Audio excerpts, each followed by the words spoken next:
Hi friends. இது வந்து பார்த்திங்கன்னா வெள்ளிக்கிழமை, அது மட்டும் இல்லாமல் கார்த்திகை தீபத்தன்னைக்கு எடுத்த பூஜா விலாக் தான் ஃப்ரெண்ட்ஸ். ஸோ இந்த வருஷம் ரொம்ப சிறப்பான நாளாக அமைஞ்சது. ஏன்னா நமக்கு பார்த்திங்கன்னா வெள்ளிக்கிழமையே அந்த கார்த்திகை தீபமும் வந்தது. இன்னும் விசேஷம். ஸோ அன்றைக்கி வந்து பார்த்திங்கன்னா நான் வந்து காலையில் 11 மணிலேருந்தே வேலை எல்லாமே ஸ்டார்ட் பண்ணிட்டேன். ஏன்னா நம்ம என்ன தான் வேலையை வந்து ஒரு 3 மணிக்கு போல் ஆரம்பிக்கலாம் அப்படின்னு நினச்சாலுமே ஒவ்வொரு இடத்துலையும் செஞ்சு முடிச்சுட்டு கோலெல்லாம் போட்டு நம்ம கரெக்டாக அந்த 6 மணிக்குங்கும்போது நம்ம எல்லா ப்ரிப்ரேஷன் ஒர்க்கையும் முடிச்சு வச்சா தான் அண்ணாமலை தீபம் ஏற்றுறதுமே நம்ம வந்து வீட்லேயுமே அழகாக தீபம் ஏற்ற முடியும்.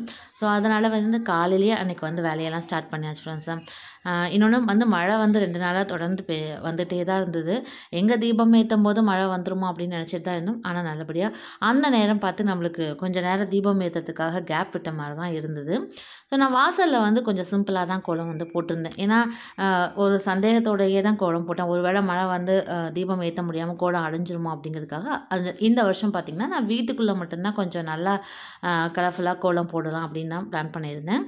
அதே மாதிரி இங்கே வந்து பார்த்திங்கன்னா காலையிலேயே வந்து நான் அந்த துளசி மடத்துலேயும் தாமரை கோலம் இது எல்லாமே போட்டுட்டு உருளிலையுமே பூக்கள் எல்லாம் போட்டு ரெடி பண்ணி வச்சாச்சு. அடுத்த வழக்கம் போல் அந்த நிலவாசப்படிக்கும் வந்து மஞ்சள் குங்குமம் எல்லாம் வச்சுட்டு, ஏன்னா வெள்ளிக்கிழமை இல்லைங்களா, ஸோ அதனால் அந்த வழக்கமாக செய்யக்கூடிய ரொட்டீனையும் செஞ்சு முடிச்சுட்டு வாசல்லையும் வந்து அழகாக கோலம் வந்து போட்டிருந்தேன். ஸோ இந்த வருஷம் வந்து அந்த கலர் கோலப்பொடி ரொம்ப அழகாக அமைஞ்சிருந்தது. நல்லா டார்க் கலராக கிடச்சனால கோலம் போட்டாலே நல்லா பிரைட் கலரில் வந்து தெரிஞ்சது. ரொம்ப சந்தோஷமாக இருந்தது ஃப்ரெண்ட்ஸை. ஸோ நேற்று வந்து பார்த்திங்கன்னா நான் கொஞ்சம் சீக்கிரமாகவே வந்து இந்த பூஜா ஒர்க் எல்லாமே ஸ்டார்ட் பண்ணிட்டேன். ஏன்னா என்னோடய பிளான் வந்து பார்த்திங்கன்னா நம்ம வந்து ஒரு 4 மணிக்குள்ளே இந்த கோலம் போடுறது, பூஜை அறையில் சுவாமி படங்களுக்கு ரெடி பண்ணுறது, விளக்குக்கு போட்டு வச்சுட்டு அந்த எண்ணெய் ஊற்றி திரி போட்டு வைக்கிறது, இது எல்லாமே தயார் பண்ணி வச்சிட்டா கரெக்டாக 6 மணிக்கு அண்ணாமலை தீபம் ஏற்றுனதுமே நம்ம வந்து வீட்டில் தீபம் ஏற்றுறதுக்கு ரெடி பண்ணிக்கலாம் அப்படின்னு தான் பிளானாக இருந்தது. அதே போல் தான் கண்டினியூஸாக ஒர்க்கை வந்து செஞ்சுக்கிட்டே இருந்தேன். ஸோ நேற்று ஒரு சந்தோஷமான விஷயம் பார்த்திங்கன்னா குழந்தைங்களுக்கு ஸ்கூல் லீவுங்கிறனால அவங்களும் வந்து ஹெல்ப் பண்ணாங்க. ஒரு பக்கம் விளக்குக்கு எல்லாமே திரி போட்டு எண்ணெய் ஊற்றி ரெடி பண்ணி வச்சா என்னோடய பெரிய பொண்ணு.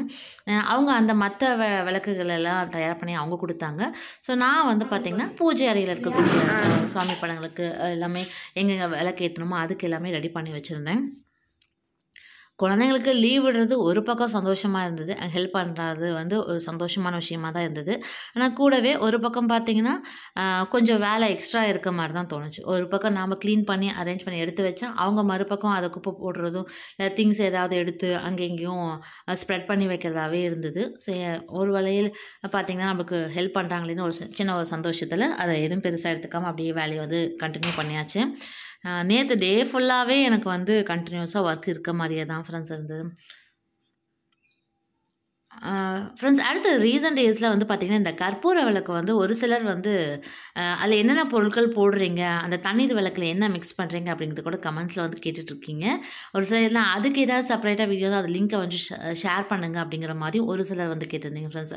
ஸோ கற்பூர விளக்குங்கிறதுல ஒன்றும் ஃப்ரெண்ட்ஸ் பெரும்பாலும் எல்லாருக்குமே அந்த பச்சை கற்பூரத்தோட வாசனை வந்து ரொம்ப பிடிக்கும். இன்னொன்று பச்சை கற்பூரம் நம்ம அதிக அளவில் பயன்படுத்தும் போது வீட்டில் நல்ல ஒரு பாசிட்டிவிட்டி இருக்கும்.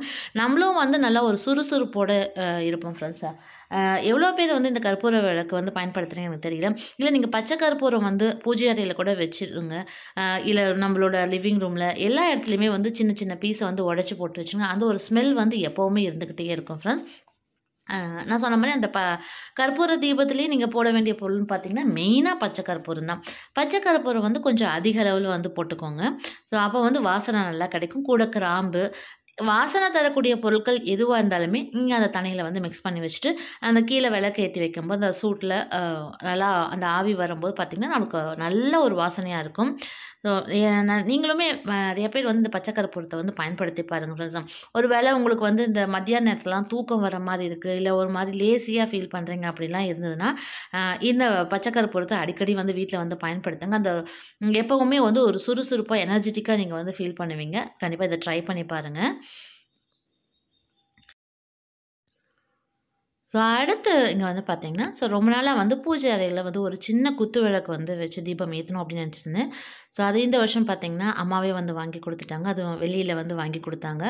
ஸோ நேற்று ரொம்ப விசேஷமான நாள் இல்லைங்களா, வெள்ளிக்கிழமை, அது இல்லாமல் கார்த்திகை தீபம். ஸோ மொதல் நம்ம தீபம் ஏற்றுறது அந்த நாள்லேயே ஏற்றிடலாம் அப்படிங்கிறதுக்காக அந்த குட்டியாக அந்த விளக்குக்கும் மஞ்சள் குங்குமம்லாம் வச்சு ரெடி பண்ணியாச்சு. ஸோ அதையுமே வந்து பூஜை அறையில் வச்சு தீபம் ஏற்றலாம் தான் நேற்று வந்து ரெடி பண்ணி வச்சுருந்தோம். ஸோ அடுத்து கரெக்டாக 6 மணி ஆனதுமே எல்லாமே விளக்கு எல்லாத்தையுமே அந்தந்த இடத்துக்கு எடுத்து வச்சு ரெடி பண்ணிட்டோம். ஏன்னா அப்போ தான் வந்து கரெக்டாக அங்கே அண்ணாமலை தீபம் ஏற்றுனதுமே நம்ம எங்கே போய் வாசல்லேருந்து அப்படியே ஒவ்வொரு இடமா நம்ம தீபம் ஏற்றிட்டு வரலாம் அப்படிங்கிறது தான் பிளானாக இருந்தது ஃப்ரெண்ட்ஸு. ஸோ என்ன ஒரு அதிசயமா தெரியல. கரெக்டாக நேற்று வந்து பார்த்திங்கன்னா, நமக்கு அந்த தீபம் ஏத்துற நேரத்தில வந்து மழை எதுவும் வரல. அதுவே ஒரு பெரிய சந்தோஷமா இருந்தது. இப்படின்னு தெரிஞ்சிருந்தா, இன்னும் கொஞ்சம் அழகா நல்லா டெக்கரேட்டிவா கோலம் போட்டுருக்கலாம் அப்படின்னு தோணுச்சு. சரி ஏதோ இந்த அளவுக்காவது மழை வந்து வராம நமக்கு அந்த தீபம் ஏத்துற அளவுக்கு விட்டுதே அப்படிங்கிறது ஒரு பெரிய சந்தோஷமா இருந்தது. ஏன்னா ஒவ்வொரு வருஷமும் பார்த்திங்கன்னா, ஆசையா நிறையா விளக்கு வந்து வாங்குவேன். மாடியில எல்லாம் தீபம் ஏத்தலாம் அப்படின்னா. ஆனா தீபம் ஏத்திக்கிட்டு வீட்டுக்குள்ள திரும்பி வந்துட்டு போய் பார்த்தா, எல்லாமே அணைஞ்சு போயிருக்கும். ஊத்துன எண்ணெயெல்லாம் அதிலேயே தான் இருக்க மாரி இருக்கும். ஸோ அதுவே வந்து ரொம்ப கஷ்டமா இருக்கும். ஸோ இந்த வருஷம் அந்த மாரிலாம் இல்ல ஃப்ரெண்ட்ஸ். உண்மையாலுமே எல்லா இடத்துலயுமே நம்ம ஏத்தி வச்ச விளக்கு எல்லாமே அழகா எரிஞ்சிருச்சு. இது முதல்ல பார்த்தீங்கன்னா, வீட்டுக்கு வெளியில இந்த வாசல் பக்கத்தில இந்த 5 விளக்குலாம் ஏத்திட்டு, அதுக்கப்புறமா நேரா இங்க வந்து நேத்து வெள்ளிக்கிழமைனால துளசி மாடத்துலயும் நான் வந்து விளக்கு ஏத்தியிருந்தேன். ஸோ அங்க வந்து நெய் தீபம் ஏத்திட்டேன். ஸோ தீபம் ஏத்துறதுங்கிறது நம்ம வெளி பக்கத்துல இருந்து தானே வீட்டுக்குள்ள வரிசையா ஏத்திட்டு போவோம். ஸோ அடுத்து பார்த்தீங்கன்னா, நிலவாசப்படிக்கிட்டயும் வந்து தீபம் ஏத்த ஆரம்பிச்சோம்.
ஸோ முதல்ல பார்த்தீங்கன்னா, நான் அங்க பூஜை அறையில போட்டிருந்த அந்த கோலம் வந்து கொஞ்சம் டல்லா இருக்க மாரி தான் தோணுச்சு.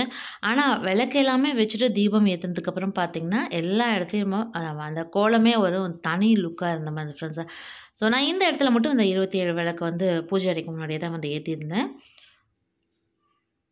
இன்னொன்னு எல்லா விளக்கு கீழயுமே வந்து நான் வெத்தல தான் வந்து வச்சிருந்தேன். ஏன்னா, ஒவ்வொரு வருஷமும் வந்து நான் செம்பருத்தி இலைய வச்சு தான் தீபம் ஏத்துவேன். இந்த வருஷம் வந்து செம்பருத்தி செடி எல்லாமே கட் பண்ணி விட்டனால எந்த இலையுமே இல்லாம போயிடுச்சு. அதனால வெத்தல தான் எனக்கு கிடைச்சது. ஸோ அது மாரியே வச்சுட்டு அழகா தீபம் வந்து ஏத்தியாச்சு. ஆ கோலம் போட்டப்ப டல்லா இருந்தது. ஆனா தீபம் ஏத்துனதுக்கப்புறம் பார்த்தீங்கன்னா, அந்த இடமே வந்து பிரகாசமா இருந்தது. ரொம்ப மனநிறைவா இருந்தது ஃப்ரெண்ட்ஸ். பூஜை அறையிலுமே எல்லா விளக்குமே ஏத்தியாச்சு. அந்த குத்து விளக்குமே வந்து நேத்து வந்து சிறப்பா ஏத்தி பூஜை எல்லாமே செஞ்சு முடிச்சோம். ஸோ நீங்கலாம் எப்படி செலிப்ரேட் பண்ணீங்க அப்படிங்கிறதெல்லாம் மறக்காம கமெண்ட்ல சொல்லுங்க.